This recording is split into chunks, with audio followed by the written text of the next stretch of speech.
Welcome to the Traditional Bow Hunting and Wilderness Podcast. This is Jason Samkoviak, and today we're going to be talking about a crash course, everything you need to know in surviving power outages comfortably. I've done videos on all of this stuff in great detail on my channel, so reviews of these products, that kind of stuff. But today, all in one, condensed, right here for you, everything you need to know to comfortably weather power outages, whether you're in a cold climate, warm climate, doesn't make any difference. So first thing, what we need to do, and all of this stuff, again, I will have links to these things below. There will be a lot of pictures that I'm showing you through here so you can kind of see them as I talk about this stuff. But the first one we're going to talk about is heat. Okay, heat is a big one. Unless your house has a fireplace, unless you have a whole house generator, which if that's the case, you're probably not even watching this.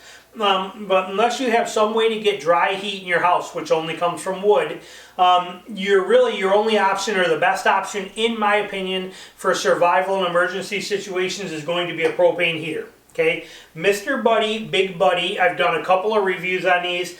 They are fantastic heaters. They are indoor safe for the most part. You may want to crack a window by them, something like that, depending on the size of your house, things of that nature. But we use them in our house. We use them in our sunroom. We use them in our camper. We use them in our ice fishing shanties. We use them in the garage. We use them everywhere, and they work fantastic. Okay, and again, I've done reviews on them, and they're not expensive, and they heat a very good size area very efficiently, and there's very little that can go wrong with them. They almost never fail.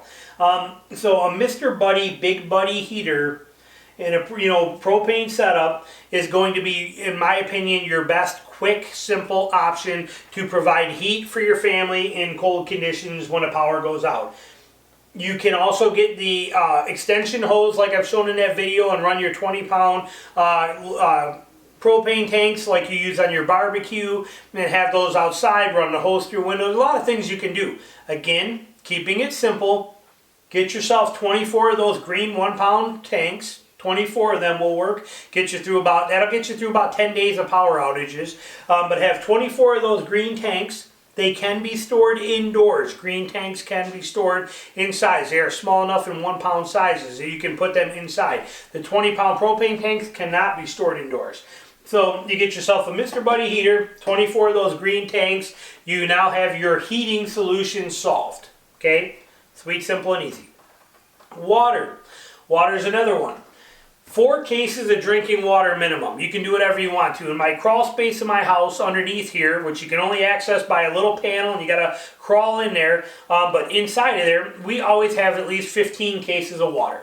Okay, 15 of the 24-pack bottles of water, and we rotate through them each year. Okay, when we go on a trip somewhere camping, I take 1 or 2 of those cases of water, and then when we get back, I go replace them with 2 more, and I set those here. And I got a pile of here that goes out, and a pile of here that comes in. Simple system, works for me. Find one that works for you. You need to have 4 cases of 24 packs of bottled water, so you have drinking water, cooking water throughout the process. That is your drinking and cooking water. 5-gallon buckets are a gold mine for water, okay? Now, this is a pre-planned kind of thing, okay? Now, you can do this. Like us, we buy gamma lids. Again, you're seeing pictures pop in here. Well, we buy 5-gallon buckets and we put gamma lids on them. They're waterproof twist-on lids. At any given time around my house, there are 4 5-gallon buckets filled with water. That is what we almost consider our gray water, if we need to, or whatever we want to use it. It's not what we're drinking from, but we can use it for showers. We can use it for flushing toilets. We are on well out here, so if the power goes out, we lose our water. So we can pour that water into the back of a toilet to get the toilet to flush. You can use them for all kinds of different things. So 4 5-gallon buckets is what we keep stored all the time. If you don't want to do that, and you don't want to put gamma lids on them, be prepared ahead of time. When there's a storm coming, or high winds coming, take your 4 or 5-gallon buckets, set them in your bathtub, and fill them full of water. Okay? And then set them off to the side. Leave them sit there. If you don't use them for that storm, dump them out later on if you want to. Okay? But having 5-gallon buckets full of water works incredible. Your tubs and your sinks. Now, the reason I say tub and sinks is not all houses have multiple bathrooms. Okay, we have 3 full-size bathrooms in here. So for us, the power, when we know there's a storm coming, we plug the tub in 2 of the bathrooms, leaving 1 open, but all 3 have bathtubs. We plug the tub in 2 of them, and we fill those tubs 3/4 of the way full of water. Just turn the cold water on, let them fill 3/4 of the way, turn it off, leave it sit there. That is hundreds of gallons of water that we can use for whatever we need that sits there. Storm passes, nothing happens, we can drain that water if we want to. So, and honestly, I'm not going to lie, really, we only usually fill 1 tub. We could fill 2, but if you only have 1 tub, fill your extra sinks that you have with water. It gives you, another 5, 6, 7 gallons, or 8 gallons of water right there to have access to. So this is a great system. If you only have 1 tub and 1 sink in your whole house, go back to more buckets. But having that water ahead of time is a gold mine setup. Okay, very important. Frozen water bottles are another one that can be used as drinking water and cooking water and part of those cases. But they serve a purpose for the rest of the year also. Get a case of frozen or a case of water bottles and then take and put 10 or 15 or 20, whatever you got room for, but line the bottom of your freezer, your deep freeze, your freezer, any of that kind of stuff, put them in there. Okay, let them get in there, let them freeze solid, and leave them in there. They will help control or keep your fridge from or your freezers from working hard. And in a case of a power outage, they will help keep that frozen food frozen in there. They will, and then you can also transfer them from a freezer and put them into your refrigerator to help keep the stuff in your refrigerator cold. So we have 3 freezers. We got our main kitchen freezer above the fridge, or below it, and then we have a deep freeze in our laundry room, and then I got another chest freezer in the garage. We keep a minimum of a whole, 24 to 30 of these water bottles frozen in all these places at all times. I can use them wherever I need to transfer to, again, keep food protected and lasting during long power outages. So they work very handy. Frozen water bottles are very important. And like I said, if we need them, we can thaw them out and use them as actual drinking water or cooking water. So that's your water setup. Sweet, simple, and easy. Not complicated. Power. Okay. Power comes in the form of basically two ways that you're going to get power. You're going to have it by a generator, or you're going to have it by a vehicle inverter. Pictures popping up here for you. Vehicle inverter is the one we use 99% of the time. We have 2 generators. We have 2 generators in the garage. We barely ever use them during power outages at all. The vehicle inverter does every single thing we need.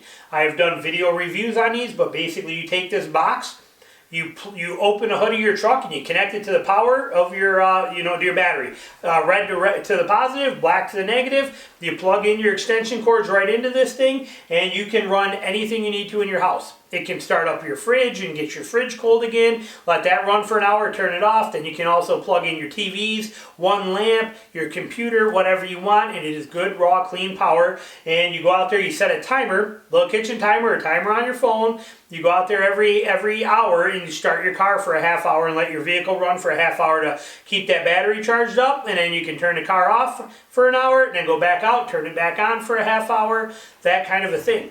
The beauty of the vehicle inverter is that it's very simple. It doesn't have too many working parts to fail, and you don't really have to keep fuel for it because you keep your cars full. Keep your vehicles full during any power outage. A lot of people go out and they buy a generator and they buy a 5-gallon gas can, and they got an 8,000 watt generator or a 5,000 watt generator. That 5-gallon gas can is gonna last like 6 hours, and you're done. It's over. Okay, but your vehicle, if you got a 20-gallon fuel tank or 15-gallon fuel tank, will run for days running a vehicle inverter like that. Days and days. You're going to use the gas anyway when you drive the car. So it's simple. It's easy. A jump box is a nice thing to have too. I've mentioned these. These are a little box. Again, pictures, links down below, but you're seeing it right now. But this little jump box, you keep this charged, so it's charged ahead of time before then. If by chance you ran your vehicle battery too low, you just connect this thing to it, hit the button, and you start your car and it fires right up. It's got the power to do that. Plus it will also, inside the house, can you use to charge all your cell phones and charge all your other stuff you want. It works fantastic. And not expensive.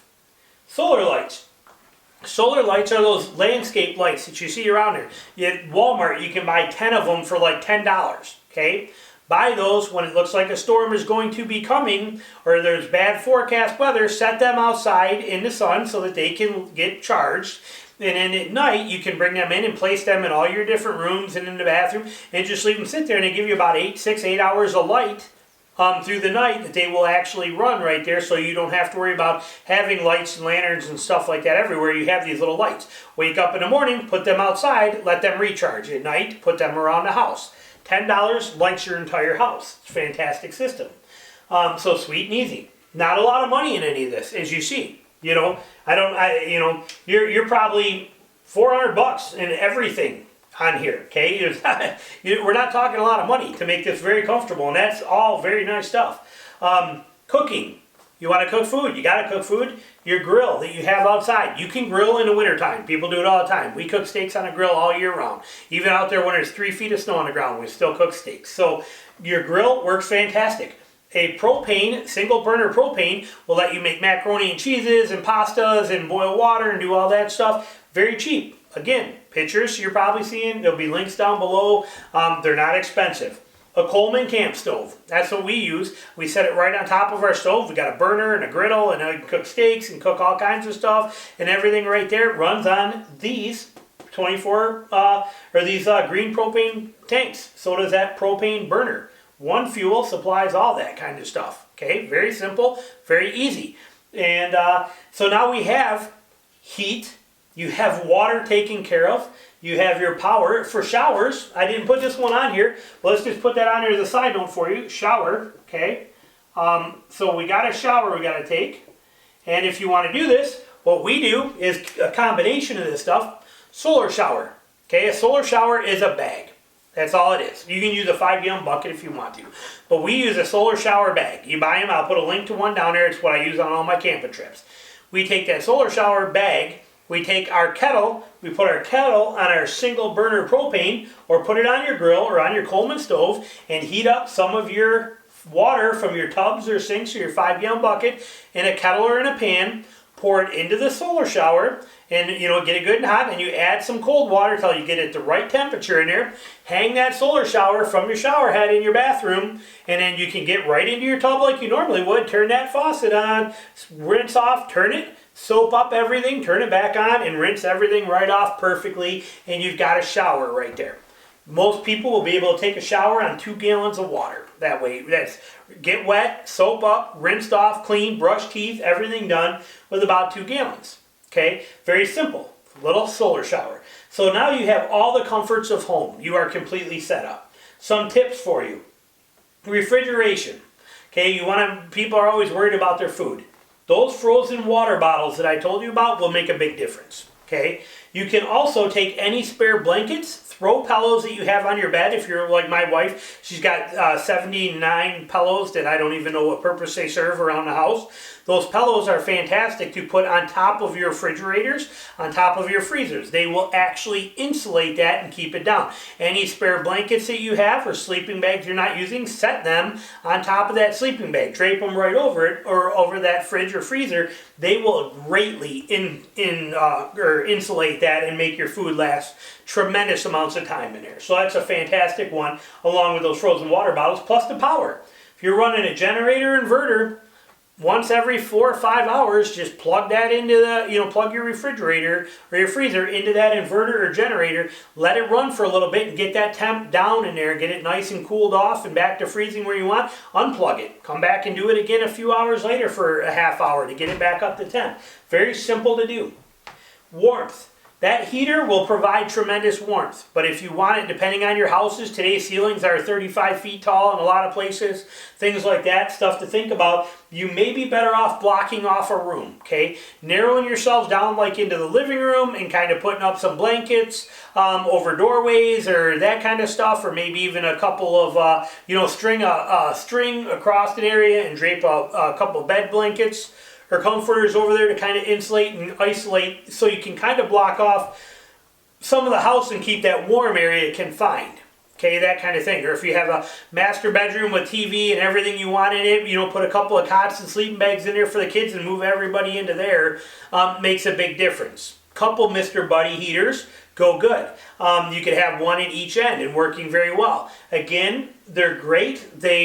They're not something I would rely on heating my house all the time for, because it's kind of a wet heat, produces some moisture, nothing major, but on the point being that in an emergency, there's nothing better than a Mr. Buddy, in my opinion. But if you're going to have 2 of them, double this. Now you want 48. I have no less than a minimum of 24 tanks per Mr. Buddy. Not expensive, worth having. They don't expire. They're good. Okay, so have that set up on there. And then in clothing, you know, I mean, put on some other clothes. Don't be afraid. You got sweatshirts, you got jackets, put some stuff on if you get cold. It's very manageable. Must-have stuff. Okay, these are things that must have. Flashlights are mandatory. Battery lanterns are fantastic. We love those, okay? They work really good. You can buy them on Amazon. Again, I'll put some links below for you. But you can get like a 6-pack of these little pop-up lanterns. You get a 6-pack of them with batteries for dirt cheap. I'll put a link there to them. But those battery lanterns, some flashlights, even if they're the cheap flashlights, where you get 10 of them for like 10 bucks, doesn't matter. Just something, okay? They don't all have to be, you know, Phoenix and pro grade, you know, surefire flashlights. Don't need to get carried away. You just need you want a bunch of them. You should have minimum of 10 flashlights and 5 lanterns, minimum, okay? And I'll have this stuff there for you. And batteries. Batteries are fantastic. They are not cheap. You can go regular batteries or you can go rechargeables. If you're going rechargeable, buy Enloop. Okay, they're usually made by like Panasonic, but E-N-L-O-O-P, Enloop, or I think that's how you spell it. I'll put a link to them. Those ones, because I use rechargeable batteries for my business all the time. I'm constantly running rechargeable batteries. Enloop batteries last the longest and take the most charges. They're fantastic.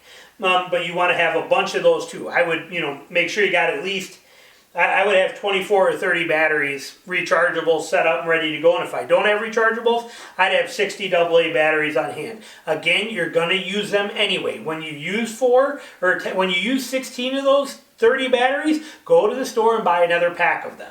Okay, extension cords. These will come in very handy. Not only extension cords, the little 3 adapters where you can plug in 3 extension cords and then that plugs into 1. Or some power strips. Have some of this stuff available for you so that you can reach those inverters from your car, get them into your house. You can branch off of that. Have some extension cords and that kind of thing with you.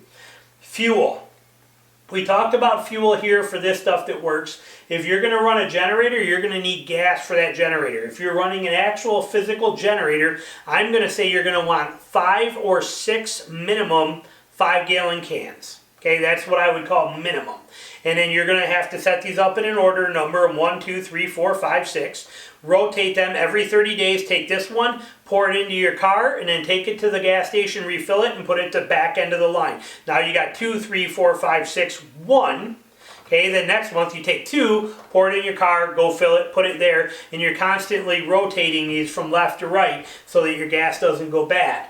That's what I would recommend doing. And you're going to have a shed or somewhere that you can store 6 5-gallon gas cans or in your garage.